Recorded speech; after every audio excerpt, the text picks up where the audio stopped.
Assalamualaikum and good morning. My name is HAFIZ. I'm representing Group 3 and our group has decided to go ahead and pick topic number 4, which will be talking about SUKUK. So the actual title of the assignment is Innovation and Challenges in SUKUK, but I think it is really important to understand what is SUKUK, how does it work, where does it come from, where is it used, and why is it important to have SUKUK, and so forth. So to start off, what is SUKUK? SUKUK is actually a financial certificate that is based on Islamic principles. It's similar to the conventional bond that is used in the Western finance, but the big difference here between SUKUK and conventional bond is SUKUK does not charge interest. Okay, why? SUKUK must be based on Sharia law, which will be guided by the Quran and Hadith. So in Islam, we are prohibited to do things that is haram or invest in things that are haram. In this case, it is haram for company to charge interest or riba. Similarly, if you want to invest, we cannot invest in things that are dealing with things that are haram. For example, companies that manufactures alcohol or cigarettes. These are some of the type of example which are haram in the Quran and Hadith. That's why SUKUK is not going to venture into those type of companies or areas. So, okay, why is it important to have SUKUK in the market? Okay, as you can see now, the world population is almost coming to 8 billion. And again, from this 8 billion, 20 to 25% of the population is dominated by the Muslim community. And this, we are talking about all rich countries such as Iraq, Iran, Saudi Arabia, UAE, and so forth, and this continues. So again, these Islamic countries need a medium to finance their project, and if it get finance from SUKUK rather than bond, which is based on Sharia law, it will be more attractive towards the investors. How does SUKUK actually works? SUKUK actually is based on pegging towards the assets, where the conventional bond is debt obligation. So when you are SUKUK holder, you partially own an asset. So at the end of the day, investor, how do investor get benefit from SUKUK? Upon maturity, they will receive shares of profit or sometimes loss from the underlying asset, and these are shared to all the investors of SUKUK. So at the end of the day, they receive some sort of profit on a pre-agreed ratio. That is how SUKUK works. And to talk about SUKUK market in Malaysia, Malaysia itself is a very large player in the SUKUK market. For those who don't know, Malaysia is the first country to issue SUKUK. It was in 1990 by Shell MDS for a value of 125 million ringgit. And today, Malaysia has grown to dominate the sukuk market. Malaysia has issued more than 40% of sukuk in 2016, and now is the world largest sukuk issuer. But again, sukuk is a interesting thing now. More countries are focusing towards to cater Islamic investors, where in London itself, and they are trying to position themselves to be the first Western country to issue sukuk, and to be the significant player in the sukuk market, especially in the western region. So that is a little bit about sukuk, types of sukuk, and so far will be shared by my colleagues. I will pass it to them to further explain about sukuk then. Thank you. Hi, good evening. My name is HAKEL, and I'll be presenting on the part of how sukuk works. So it's basically when you buy a sukuk, you become a sukuk holder, and that entitles you to get periodic payments from the sukuk issuer, and also at the end of the maturity of the sukuk, you will get the principal amount invested. So that's the basic of how sukuk works. But to get a little bit more deeper, we have to see what type of sukuk it is. So first of all, there's a lot of different types. So I'll be explaining the first one is the Mudarabaha, which is actually a profit sharing contract between two parties, where all the profits, if any, will actually be divided at a pre-agreed ratio, but the losses are only borne by the issuer. So it's actually quite a good deal. That is known as sukuk mudarabah. The second one is known as sukuk musharaka. So this one is a profit and loss sharing. So this is actually like when two or more parties join together to invest in a capital, and then they both have like different capital amounts, and then when there's profit, the profits and losses will be shared and borne among the capitals ratio between all the initial capital investors. So the third one is Murabaha, which is a cost plus sale. So based on here is a contract of sale and purchase between asset where the cost and profit margin are known to all parties. So basically, the sukuk holder buys an asset in order to supply to the sukuk issuer, and the sukuk holder, when they sell the asset, they actually sell the cost and plus the markup profit. So and then the sukuk issuer will actually pay the amount in periodic payments over the tenure. So that's called Murabaha sukuk. So the third one is Al-Wakala, which is a contract which gives authorization for somebody, which is known as the Wakil, to invest the money and hopefully make some profits based on the agreed contract. But if there's any extra profit made on their side, they'll actually put it into the fund bag as maybe what they call it here. It is performance and incentive fee. So you won't get any extra if you use the Al-Wakala contract.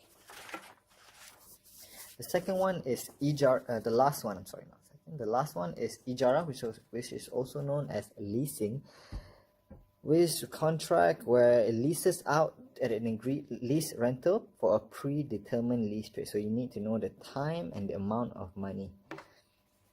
However, the ownership of the asset is not transferred.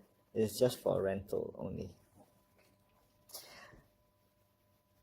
Okay, so this is how it works actually. The sukuk issuer, with the fund raised from sukuk holder, will purchase an asset, then lease it back to them under the Ijara contract. So that's the different types of sukuk. So now I'm just going to give you a quick run through on the basic sukuk valuation. It is roughly the same as bond valuation, such as the sukuk price relationship with the yield is inversely proportional. So it's saying that the longer the tenure, the more steeper it's going to be, and then also if the yield is a lot, which means that the price of the sukuk will actually be lower. So that's speaking of prices, so it depends on, let's say, whether the coupon rate is more than the yield to maturity, and that one is called premium sukuk bond, while on par is coupon rate equals to yield to maturity, and on discount coupon rate is less than yield to maturity. So you can see, even though whether it's premium, whether it's on par, or whether it's on discount, they will all converge back to the same par value at the end of the maturity. So the measure of yield, the yield is actually just the annual return on the investment. So there's a lot of formula. Usually people just use the time value of money formula.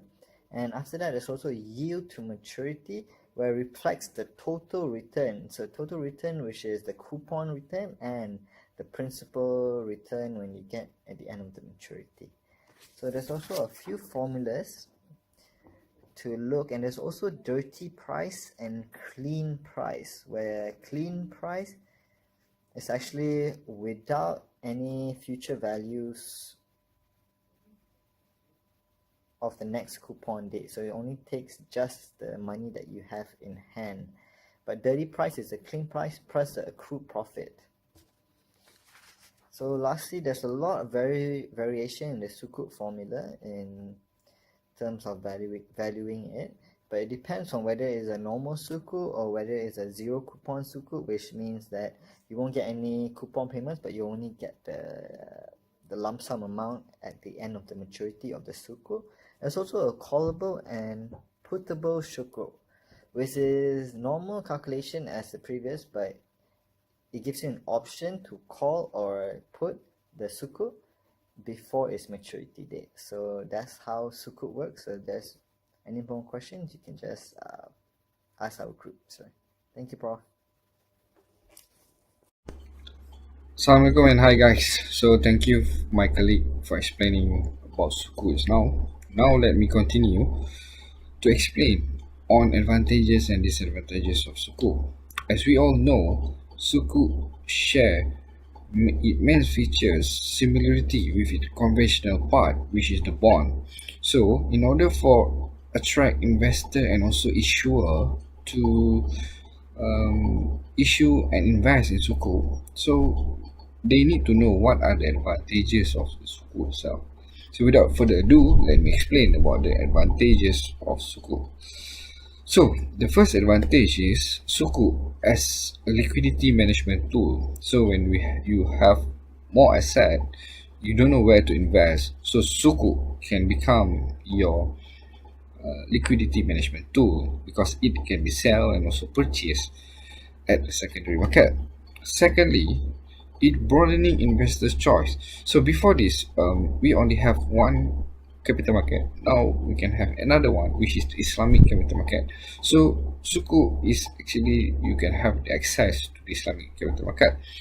Thirdly, it promote equal distribution of wealth. So bond, if you look at bond is actually, it's money borrowed by money.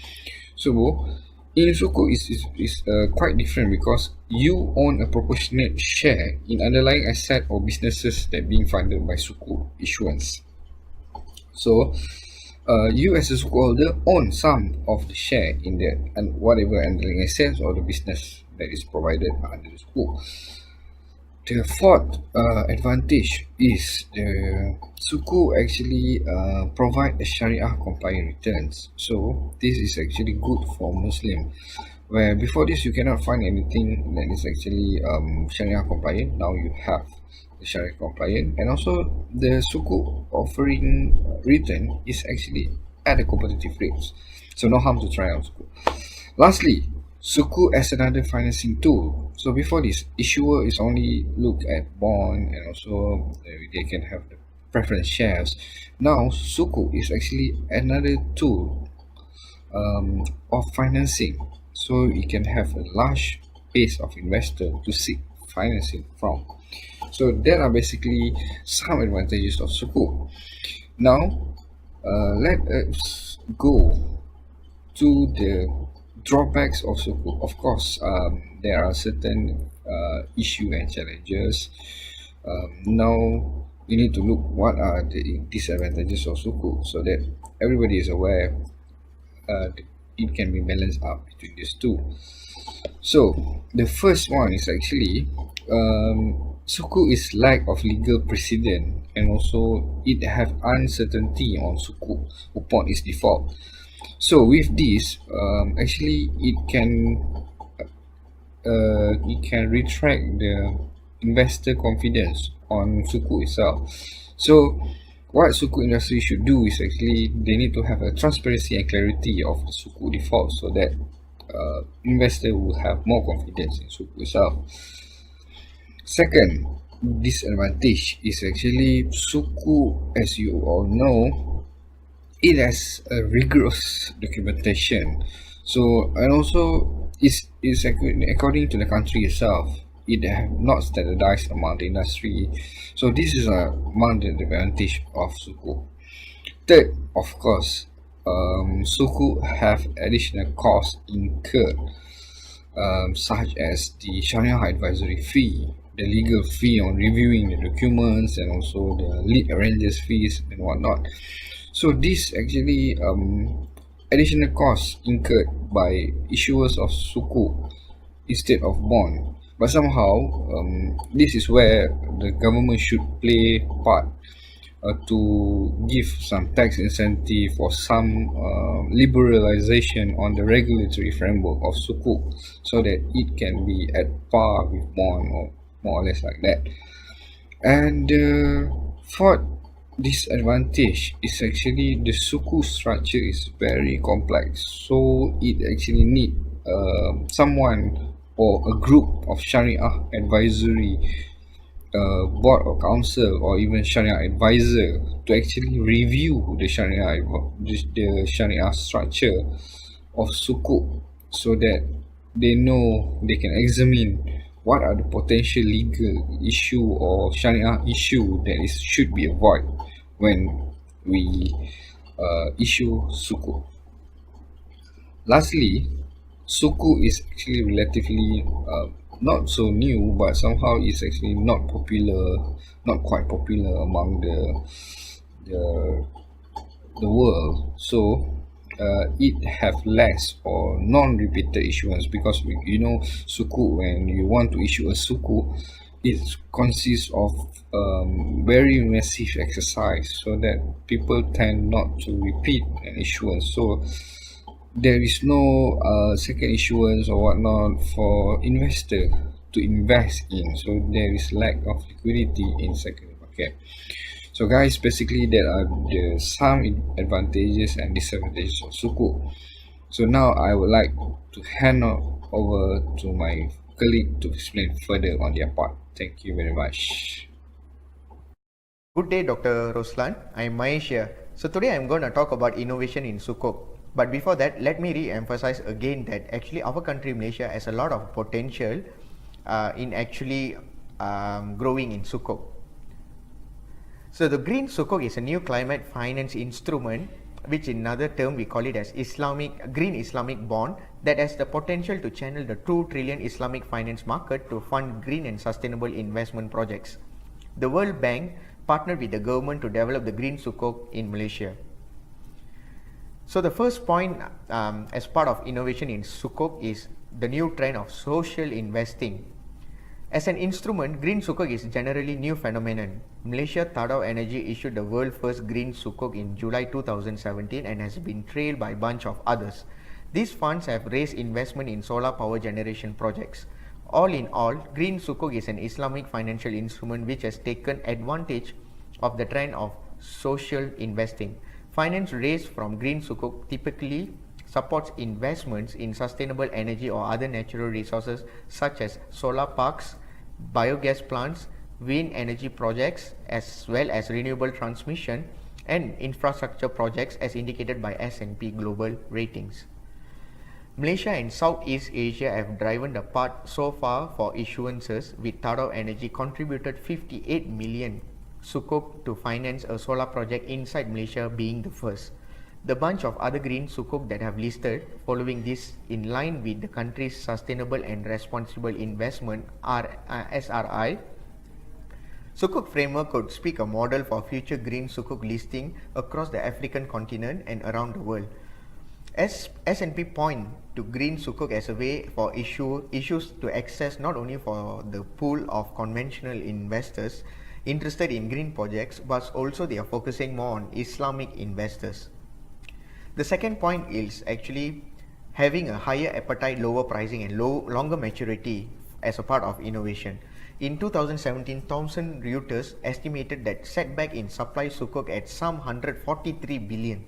That's huge amount of money. This ought to provide further support for issuers as they look to take advantage of wider pool of investors and unmet demand in the SUKUK markets, leading to potential higher appetite, lower pricing and longer maturity. On the investor side, S&P noted that investors intrigued in green SUKUK primarily do so for two principal reasons. The first of this is that the Islamic investor looking to find an investment which is compliant to Sharia law, as its simplest Islamic investors and institutions simply cannot invest in conventional products. Conventional investors, on the other hand, might be focused to a green SUKUK fund to meet their own investing guidelines and objectives. Due to the nature of this form of social impact investing, investors may further appreciate the additional transparency that green SUKUK provides, because the SUKUK underlying assets must be distinguished from the outset, S&P added. Growth in green SUKUK is likely to grow in tandem with greater demand for green energy and green energy products. This trend can already be seen developing across the African continent, and green SUKUK could provide a way of Islamic investors to support the market in ways that conventional investment products do not normally allow. The renewable energy growth requires significant investment, so the need for green SUKUK is probably to change in the near term. And last but not least, as part of the innovation, we are actually looking into this regulatory support from the country. Growth in SUKUK issuance would greatly benefit from regulatory support in Malaysia. Government could pull levers to support the market. In addition, a greater standardization of legal documentation and Sharia interpretation would benefit the green SUKUK market, although these are issues that tend to constrain the Islamic finance sector in general. S&P Global Ratings rated the green SUKUK issued by Indonesia in early 2018.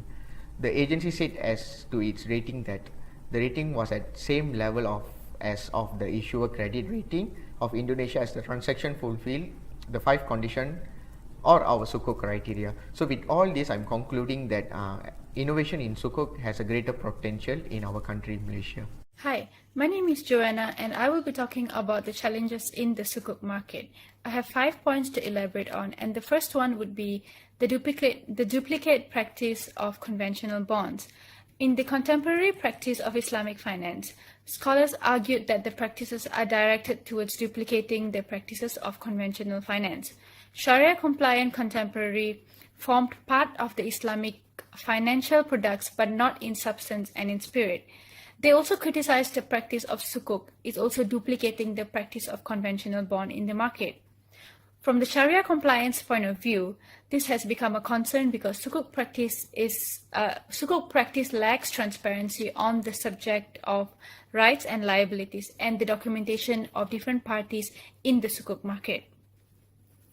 According to Hossein, he explained that SUKUK is sold to purchasers who are concerned with the basic components of the contract due to asymmetric information run the risk of violating the prohibition of uncertainty.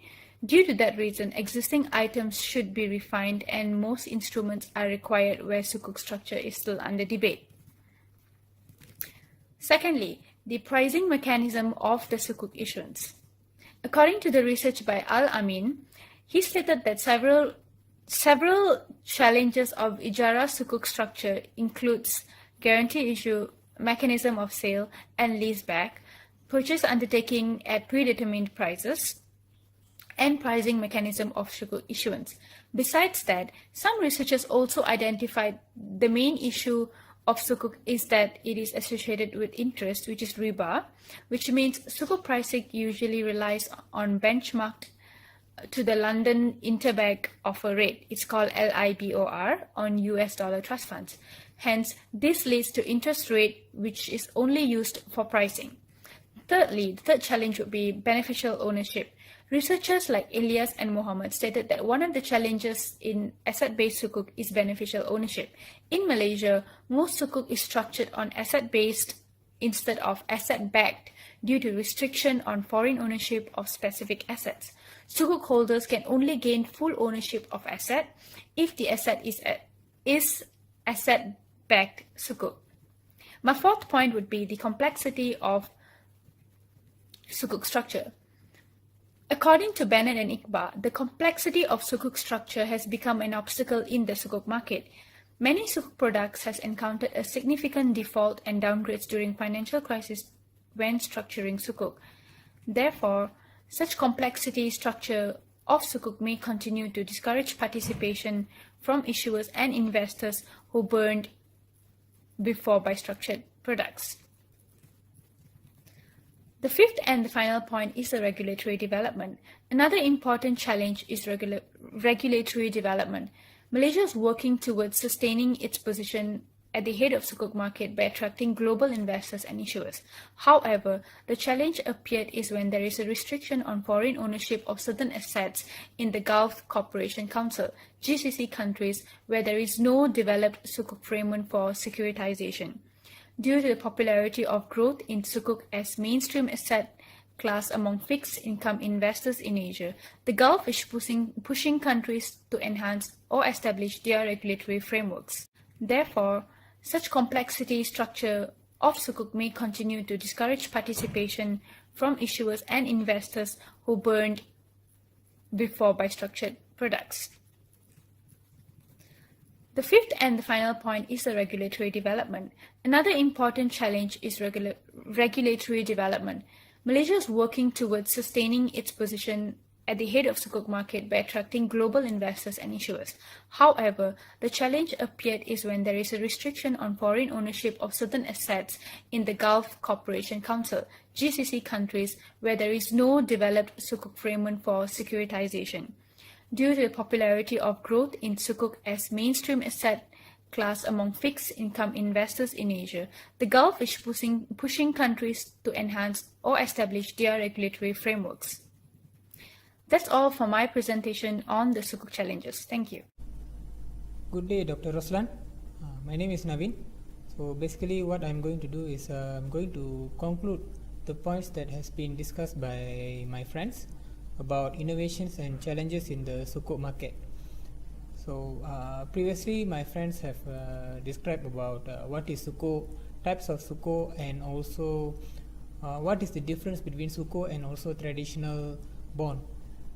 We have also discussed about challenges in the sukuk market and innovations in the sukuk market, which is mainly the green sukuk. So sukuk has been assuming a huge role in the development of Islamic finance, all the more explicitly Islamic capital market. The quick development in sukuk advertised in Malaysia as well as universally demonstrate gigantic capability of this creative money related instrument. Nonetheless, exists numerous contention with respect to sukuk. There are many controversies in which people make inquiries like how sukuk is unique in relation to traditional bond. As various sukuk structure have emerged very recently, in this paper we have discussed on how sukuk work in Malaysia by explaining about the valuation, investors, and types of sukuk offered in the market. We have also discussed the advantages and disadvantages of sukuk against conventional bond and innovation in sukuk such as green sukuk. Nevertheless, sukuk still caters the needs for Islamic-centric investors as an alternative investment tool and will continue to grow as investors today are more cautious in their investment strategy tied together with individual belief in religion. Because SUKUK is not same as bond, in which bond is a debt instrument while SUKUK is considered as an asset. Before I end my presentation, I would like to share about a finding on recent development of SUKUK market in Malaysia. This data is from 2006 up to 2017, and recently most of the bond issues in Malaysia have been predominantly Sharia compliant, with SUKUK or Islamic bond accounting for 56% of total Malaysian bond outstanding, while conventional bonds accounted for 44% of total bonds outstanding as at 30th June 2017, reflecting the rise in demand for Islamic fixed income instruments. Malaysia, as a global leader in SUKUK issuance, has consistently maintained over 50% of the global SUKUK market. As you can see from the graph which was taken from Securities Commission of Malaysia, there is a steady growth of SUKUK market from 2006 up to 2017 compared to conventional market, which sees a decline since 2006. This shows that SUKUK market has a huge potential in Malaysian market, and developments should be made to further enhance the SUKUK market. Thank you.